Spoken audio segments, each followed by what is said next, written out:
буласы килә. Хәер, матур буласы килү бер нәрсә, ә менә матур булырга тырышу. Анысы инде дускайларым, икенче нәрсә. Көзге яныннан һич китми торган бер кызыйны белә идем мин. Шул кыз көн бизәнәйде, төн бизәнәйде. Исемнәрен мин белеп бетермәгән, әллә нинди иннек кершәннәргә, ислемайларга куенайды.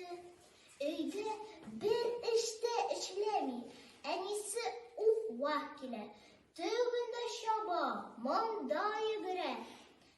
Бу көзге каршымда утыра, бизәнә.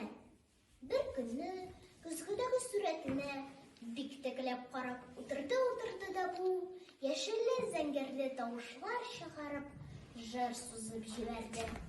Мин матур, мин чибәр, мин гүзәл, мин сылу, минем кебекләр бу дөньяда юктыр ул, мин чибәр.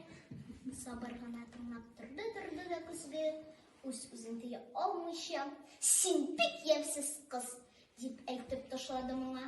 Мин матур! Кызыкай телсез инсез калды. Аның булган матурлыгын шул мизгел эчендә яңгыр юып алдымы ни? Син дип нидер әйтмәкче иде кызыкай. Мин көзге, диде аңа көзге тыныч кына. Юк, син көзге түгел, син җүләр.